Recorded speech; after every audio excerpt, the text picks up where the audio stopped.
Hi, welcome back to my channel.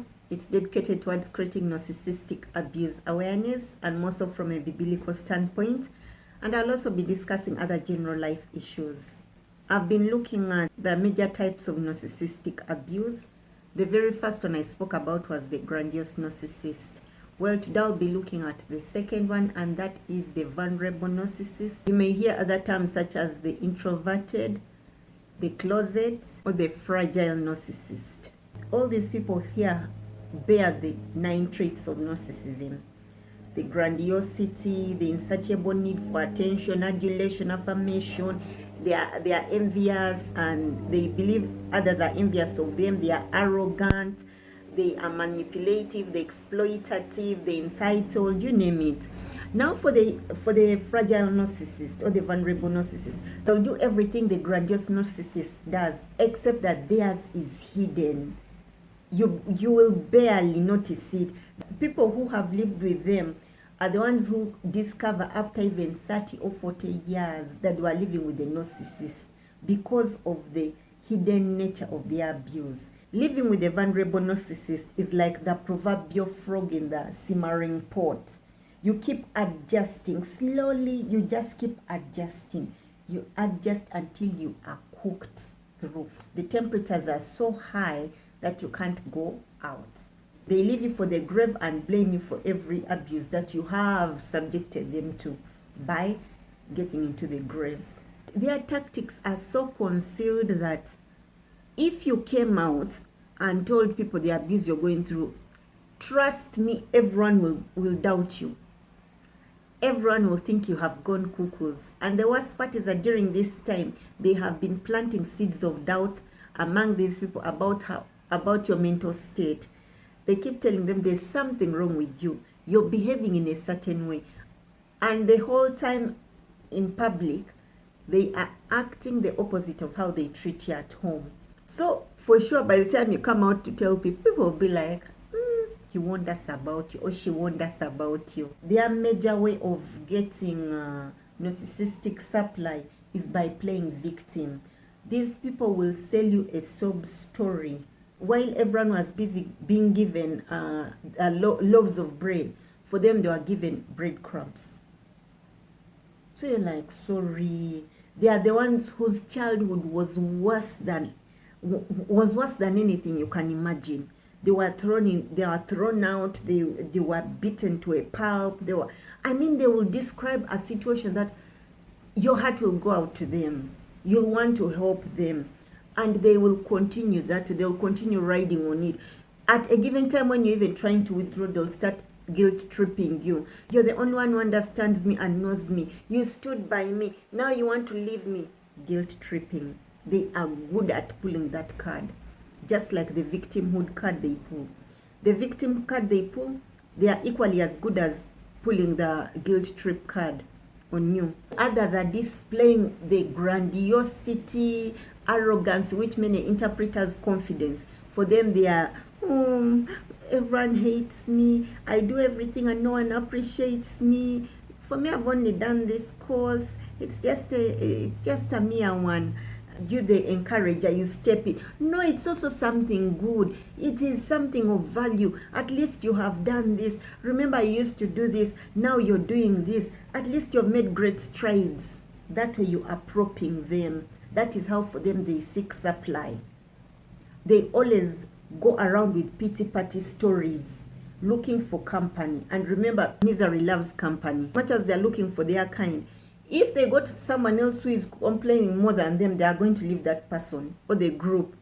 They'll look for another group because they want to be the center of attention. Their way of being the center of attention is by playing victim, such that everyone focuses on them and you don't focus on other issues. They shy away from the limelight. However, what they do, they love being attached to people who are in the limelight.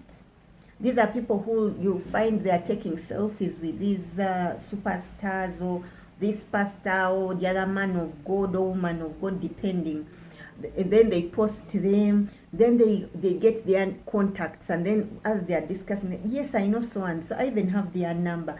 Or they see to it that they are part of the group that goes and visits them. When they are with you, they're like, I've visited so and so's home, it's this way, the farm looks this way, their produce is so good, it's this. They talk like they know them, they have this intimate relationship with them, and yet it's not the case.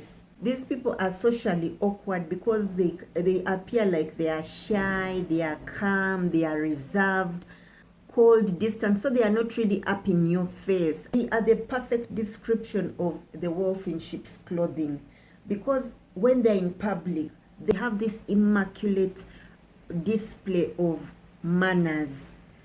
They are people you may even provoke in public and they'll laugh it off. They appear cool, calm, and collected, yet they are monsters behind closed doors. They do the worst damage, especially the area of the psyche. They are masked in public. At home, the mask comes off. They'll give these passive-aggressive insults. They're the ones who look at their children in a stern way and the children fear. And sometimes they can come ferociously at them and they cower. Tend to pull back what they have given you, bring back what I've given you. Then they give it back to you. They hold on to rage and anger so much. These people cannot forgive themselves. They have that in all narcissists can't forgive themselves, but the vulnerable one is fully aware of what they have done. So they are like, they cannot forgive themselves for making the mistakes. And with unforgiveness, that spells godlessness in them, because forgiveness comes from God. So if you have God in you, you're able to forgive. And the very first person you forgive is yourself. Them being unable to forgive automatically means they cannot forgive their partners or their children for sidelining them. Whether it's perceived or real, they won't be able to forgive you. So they ride high in that area. They are vindictive. It could have happened 20 years ago, but you're still paying for it up to today. This is why young women, I will encourage you, especially young women or men, depending on who you are. If you know you stepped out on this person, you had an affair out, I encourage you to dissolve it, because they will constantly bring it up. Constantly. They will use it as an excuse to cheat on you. As in several people, you'll suffer from disease after disease, all because you had that affair. You are going to pay for it for the rest of your life as long as you're with them. These vulnerable narcissists are calculative in nature. When I said that the worst, you don't see them coming. However, they also tend to sit back and calculate how they are going to treat you or how they are going to behave towards you in the event you have maybe made a mistake, or they want to stir up drama because they cannot stay in a restful position. Then after that, when you call them out, they feign ignorance, like, I didn't mean to. When did that happen? I don't remember. Mark that, I don't remember. I don't remember. Shuts down a subject. You can't discuss your feelings if someone can't remember. These people are self-absorbed. There's an aloofness about them. Everything must revolve around these people. And they do it in a covert way. The conversation you have, they'll stir it back to themselves. You're talking about the children maybe being sick, they'll also claim they are sick. You're talking about you as a woman, you're having, oh my God, I'm dealing with cramps. The man will just say, man, even me, the cramps have taken a toll on me. I'm telling you, their claims will shock you out of your situation. A man having cramps also. Hours later, I realized, oh my God, I had cramps, and they disappeared. The shock of a man claiming to have cramps shocked the cramps themselves, and they disappeared. That is how good their shocks are. When it comes to illnesses, you forget about yourself. You get caught up in their world. And they are foolish in nature, because they do the most foolish things. You are perplexed, you are left puzzled. Like I said, these people minimize their efforts such that you validate them, and that way you're propping them, you're giving them the narcissistic supply, because they want to hear from you how great they did. Later on, these people are going to use that against you. You're not helping out, you're lazy. They'll say, but last time you told me I'd improved. So it means you're lying, blaming and shaming. These people will blame you for each and everything that has happened, even right from their childhood. They will blame you for their suffering.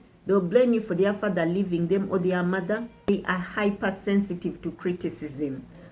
They love to dish it out cold over and over to you. But the moment you serve it to them frozen, they are going on the rooftop, actually on the hilltop or mountaintop, to declare how you're abusive. Their fragile ego cannot take it in. They love to criticize people. They will go on and on and on about people. Even people who are putting in effort into something, they'll criticize them, yet they can't lift a finger in that direction. Talk of someone who criticizes your cooking, but they can't even boil water or rice. These people here tend to change their opinions based on the company they are in. Let's assume they are ABCD friends. A is the narcissist.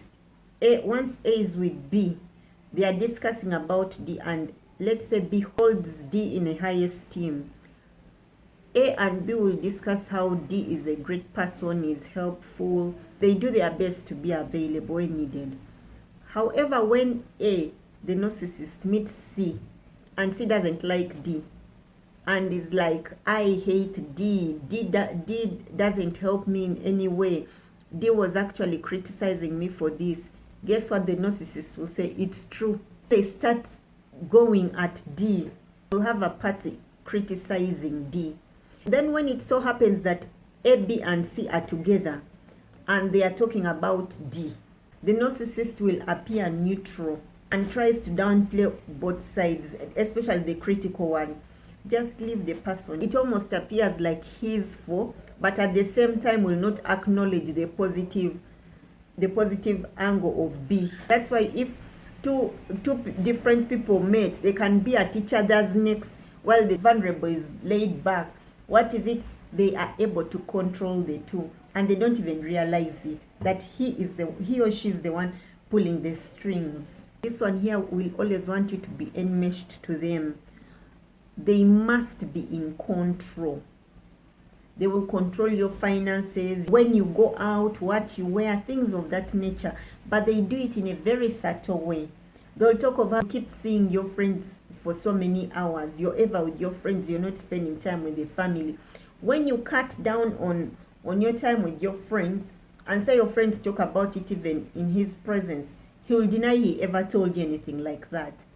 He will tell you, I haven't stopped her. And you're like, but you've been complaining about it. I did not say that, and that's not what I meant.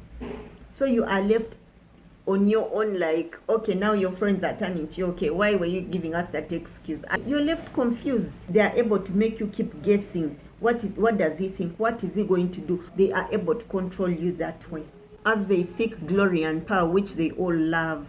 So these people cannot really individuate someone. They do not recognize your autonomy as a 3D person. These people are envious to the T.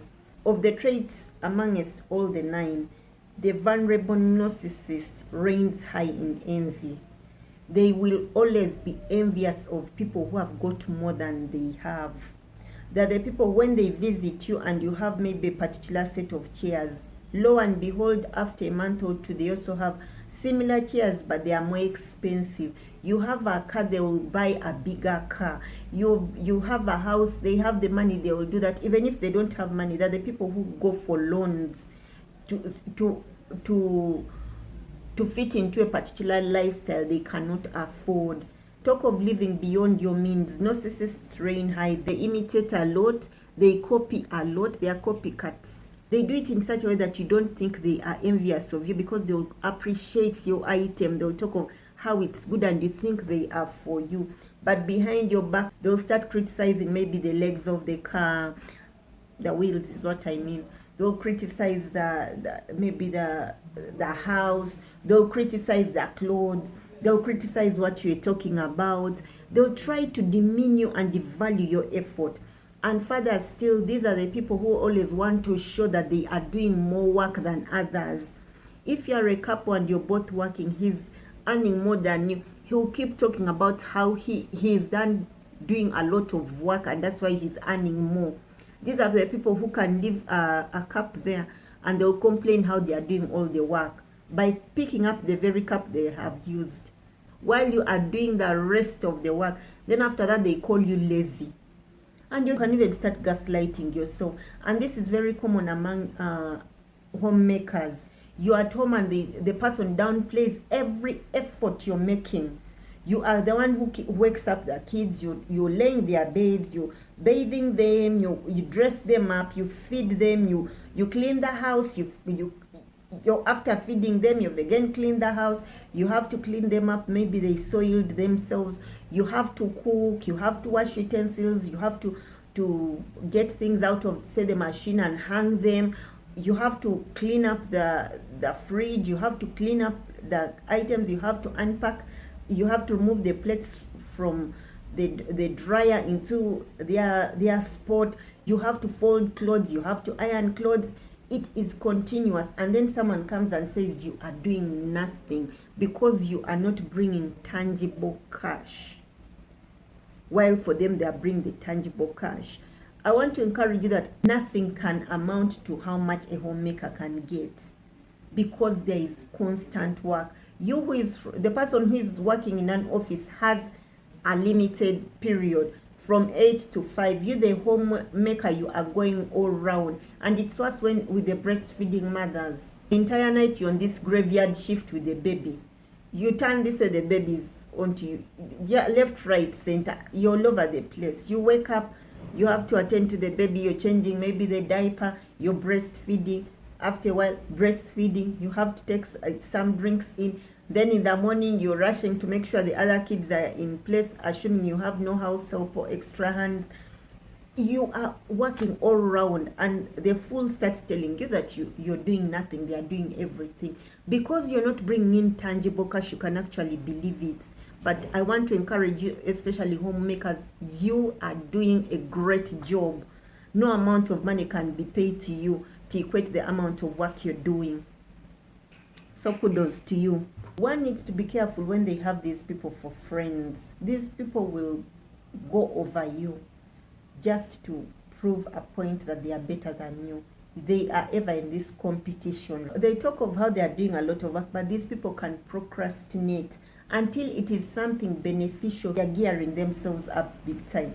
But the moment it is about others, it won't do much. Talk of money, they will be there because money helps them acquire supply.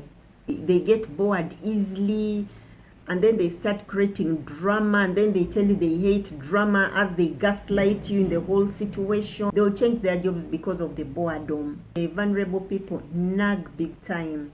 In Proverbs, it keeps talking of a nagging woman. You find a man and you'll be like, God, this man has defied you. This man practically saying you lied because he's nagging. You say the woman nags. She's like drip, drip, drip. Never an ending rain.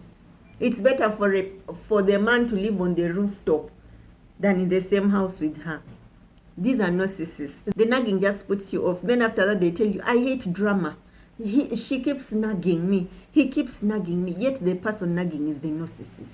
They love cheating. Cheating is in their DNA. Cheating is by nature for the narcissist. And for them, like the vulnerable, these people are secretive. They're not like the grandiose narcissist who will openly tell you even. They'll flaunt it. The ones who, there are stories where men are having sex and they call their wives to hear they are having a sex escapade this side with another woman. These vulnerables won't do it. They will hide, and even if you got them, they'll tell you it's not what you saw. They will deny tooth and nail. This is why the other person whom they are cheating with will be in shock, and they are denied as in flatly. And you must comply, you who is on the side, because if you decline, it means they are going to drop you immediately. You're making them look stupid, and they hate being looked at as stupid. So when got, they are going to deny, they will deflect, they will even get mad, angry. They're the ones who will throw a fit. I don't know what's wrong with you. You always accuse me of things I'm not doing. Before you know it, if you are not grounded, you'll be apologizing. Assuming there's a baby in the picture and the baby is the photocopy of the person, he will deny it. These people are pathological liars. Lying and narcissism are synonymous. One cannot be a narcissist without lying. They cannot be. So they must lie. Even when you can check out, it's like someone saying that I'm a manager at this particular bank. Even if you went to that bank and requested to see the bank manager and someone else showed up, these people will still tell you that I'm the bank manager. And then they start telling you, I don't understand you. You're always after me. I don't know what's wrong with you. You want to always make me look bad. You always want to throw me under the bus. There's something wrong with you. You're jealous of me. You're envious of me. What is strange about them is that they have a high propensity towards being ashamed, as in people discovering they have done certain things. And that shame, do not think it is the shame of introspection. The shame comes about because they built this image. Now the image they have built is going to be cracked. That's the shame I'm talking about. It is not the actual self-realization. These are the people who do not love having a confrontation in a situation. When they are in a relationship with someone, for them they display the lack of empathy is different. They are passive aggressive about it. They'll go silent treatment on you. They'll ghost you. They'll tell you they don't want to talk about it outrightly. You can never come to a resolution when you are hurting from the abuse they are inflicting on you. They'll instead cry out how you are not a patient person. You don't understand when they tell you they need time on their own. By the time you've given them that time, they expect that's been swept under the rug, left with unresolved issues. Hurting while they act like they don't know what they did. And remember, any person who does not resolve those issues, those emotions, the body keeps score, and that is how we have that's how one has a build-up of cortisol in their system. Cortisol is a very good hormone. It helps reduce the inflammation in our bodies. It helps us carry out the day-to-day things we are doing, like what I'm doing. However, once it is over the top, that's getting into the cells, the muscles, the tissues, the bones. Before you know it, you're experiencing different neurological issues. You're experiencing things like arthritis, osteoporosis. You're having migraines, unexplained fogginess. You undergo a lot. If they are discussing issues, they are dismissive about it. It was only this, only that. I don't know why you're making an issue out of it. It was just simple. I was only joking, especially when they are making backhanded statements. Good Lord, you're as fat as an elephant. They know you're struggling with your weight, and then someone throws such a comment. Then they're like, no, that's not what I meant. So what did they mean? They are gaslighting you there. So this is how for them they're emotionally unavailable towards the partners. The grandiose people insult, so you really feel humiliated. These ones do not resolve the issue. They do not come and have a roundtable discussion with you. So you are left still with emotional wounds. Blame you for something and shame you for it. Genesis chapter 3, Adam and Eve. I told you before, actually Adam was the first person who bought into the lie, but the preaching we've had over the years tells us it's Eve. It was actually Adam. Adam was given the commandments. Adam was given the law. Adam was given every knowledge that he ever needed in regard to the Garden of Eden.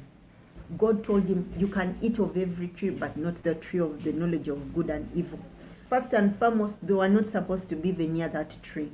Secondly, as the woman kept on having this conversation with the serpent, the entire time Adam was next to her. Practically a dam. As it's going back and forth, when she eats and gives him, he eats it. Everything went berserk. They are hiding. God comes walking in the garden and is looking for them. Ayeka is the Hebrew word for where are you? And he's talking of how he's hiding. The woman you gave me, blame shifting. Adam believed by making Eve eat the fruit of the tree first, it would be easy for him to throw off the blame. Very easy. But unbeknownst to him, God gave him a commandment not to partake of that tree. And when we get into the name Adam has got the Hebrew letters Aleph, Dalet, and Mem. Aleph is 1. Dalet is 4. Mem is 40. We get a 45. Aleph has a pictogram of an ox head, and it bears meanings such as ultimate, God, 1,000, leader. And Dalet has a pictogram of a door. This door means a pathway, a doorway, and others. Then Mem means water. It can be the dangerous waters like the tsunami. It can mean the calm waters like the spring. It can also mean blood, then just water. Adam, the first man who is the leader or ultimate, opened the doorway to dangerous waters. The tree of the knowledge of good and evil. And those are narcissists. Adam introduced us into that world. He was the first man. God counted it unto him. Adam bears the number 45. Yud He Vav He. We also have the number 45. When we go to the name of Eve, number 19, when you subtract 19 from 45, remaining 26. Eve is known as the filler, the hamiliim of the tetragrammaton. And when we look at the number 45, we also find that when we deduct the number 19 from 45, we are left with 26, which leaves Adam at that position of 26, just like the tetragrammaton. The first Adam brought in death and the second Adam brought in life. You see how Adam actually is a replica of God.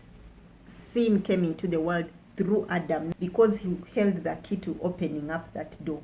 They have mistrust issues. If you're relating with these people, they are constantly questioning where you're at. They'll tell you how they don't trust people. They'll keep asking you, are you cheating on me? Is there anyone with you? Whom are you talking to? I don't hear the children. I don't hear your friends. Can you give the phone? I talk to one of your friends. They are mistrustful. Not because you're the issue, it's because they are the issue. They cannot be trusted, they cannot trust themselves, so they think everyone cannot be trusted. Basically, they are projecting. So all these insecurities they are throwing your way, they are actually the insecure people you shouldn't trust. There's a brainwashing taking place. So once you're brainwashed, it's a lot easier to manage. And they love to carry out charitable acts in public. This they will do full time, big time. Talk of the altruist. They can fool any discernful person. But these people are cunning, such that they have a character witness out there against the abuse that their spouse and children are going through. Tomorrow when they come out, you people will doubt them. You'll actually throw them under the bus and tell them how he had warned you people. They must have the public image and the private, so that the public can help rectify the bad image the family is going to talk about. They love to punish people. I told you they are calculative. They will punish you for everything they feel for everything you slighted them in. And remember, they never make mistakes. It's always you. So you can imagine the continuous nature they are going to punish you, yet appearing and feigning ignorance of it. One may wonder, why do they get married? Narcissists marry to look normal. Narcissists marry to have that constant supply coming in. For them, they believe you never grow to understand, you never grow to enlightenment, to get to their insidious abuse. But the moment you grow to it and you live, like for them, you have damaged them bad. Because for them, they believe you can never grow up to understand what they are doing to you. Because if they knew what you would end up doing to them, they wouldn't get into it. What they know is going to hurt them, they are not going to get involved with it. They would rather leave, because you're going to create a narcissistic injury in their lives, and it may not be possible for them to get out of it. Talk of decompensation, they'll always throw out threats of, say, committing suicide or going to kill someone. They don't usually carry them out. Thank you so much for watching. Blessings.